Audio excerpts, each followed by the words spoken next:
We've been talking all morning about everything going on domestically in the United States, but internationally, we've got this issue of Qatar and all of these Gulf nations who have cut links with Qatar. And here to discuss this with us and sort of explain what the state of play is now is Rich Miniter. He's a terrorism and national security expert and with the American Media Institute. Rich, good morning, sir.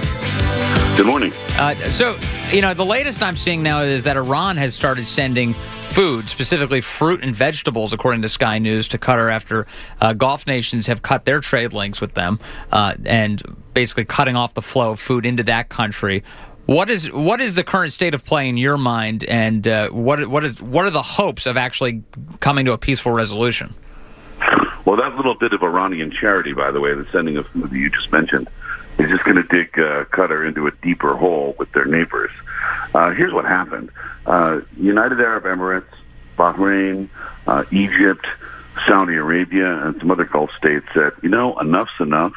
They were tired of Qatar funding the Muslim Brotherhood, which is trying to topple governments in various Arab countries, funding Hamas, and then elements of Qatari society also funding Al-Qaeda, elements of Al-Qaeda in Syria. So this constant financing of terrorism has driven these countries nuts.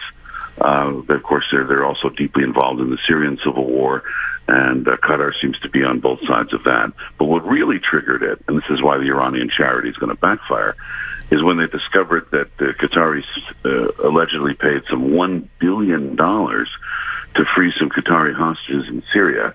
And where'd they send that money? Iran. And the Gulf Arabs, especially the Saudis, are terrified of Iran these days. They see themselves as essentially in a proxy war with Iran. They think Iranian intelligence agents are causing demonstrations and uprisings in Bahrain, in the oil-producing sector of Saudi Arabia, and of course in Yemen. The Egyptians blame the Iranians for financing the Muslim Brotherhood and being responsible for some uprisings there and violent attacks in that country.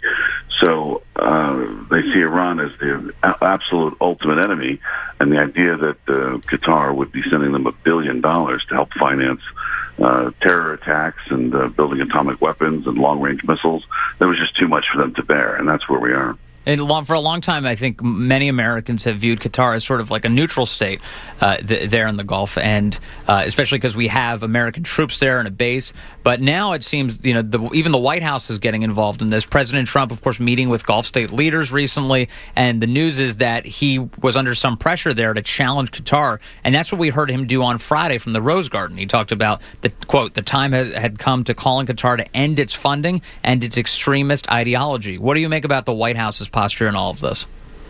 Well, we'll see if that's backed up by Secretary of Defense Mattis and Secretary of State Tillerson. But the president's words are extremely strong. They're the strongest words we've ever seen regarding Qatar from any president of the United States. And it's a real problem. I mean, the U.S. air base there at El Udeid was moved from Saudi Arabia to Qatar, especially to build up that relationship with Qatar. And the idea is that that base could be moved back. I mean, that base is in real jeopardy. It doesn't have to be in Qatar. And what's more, the president is probably also reacting to internal reports that a number of military officers, U.S. military officers, have been kicked out of the country for having little cracks in their identity card, little bits at the corner, of their CAC cards, their military-issued ID cards. And also, when long-range flights take off, surveillance aircraft flights take off from the U.S. Air Base there, they have to go through Qatari customs both on the way out and on the way back in. Now, what's really strange about that is Qatar is tracking those aircraft on radar the entire time, and they never land anywhere. They deliver bombs to Afghanistan or Syria or Iraq, or they're conducting long-range surveillance of Iran or other actors in the region, but they don't land anywhere, and yet still the Qataris kind of harass them. This is becoming a real point of contention with a lot of military, mid-level military people who've had to deal with the Qataris. They've found them to be increasingly difficult on the ground. If that base were to move, it would be an enormous loss of face to the Qataris, and it would also be a loss of revenue. The U.S. actually pays rent for that air base there. Neighboring UAE has offered to, by the way, house that base for $1 a year. And of course, the Saudis would be happy to have that back as well. I want to go back to something that you said earlier about a payment that Qatar made to Syria, which of course just paid it to Iran, and that was part of, kind of like the last straw for this. Why were we not isolated then and relations cut off with us when we sent the Iran more than $1 billion?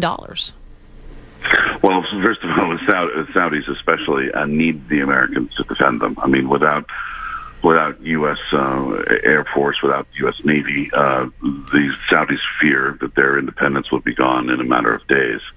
When I saw the Bahrain Minister of Interior that overlooks their intelligence and military a few years ago, he told me that he has someone who watches the harbor and counts the number of American naval vessels in that harbor every morning and just gives a report. And I said, do you really expect to wake up one day and find that the U.S. Navy is suddenly packed up and moved out? And he goes, that's our deepest fear. So I think this is they might want to criticize the United States privately. They were not happy with President Obama's dealings with Iran and over the last few years, and they were not shy about expressing that in private. But as far as cutting relations with the United States, they would be cutting their nose to spite their face. And what are they doing to get rid of their Wahhabi problem? Well, they don't see that as a problem, of course. They see it as a state religion. For what it's worth, they do make a distinction that the Wahhabis are not bombing people and killing people. Yes, they don't let women drive, and human rights are a disaster in Saudi Arabia. But it's not a threat to the regime itself, and it's not a threat to their neighbors.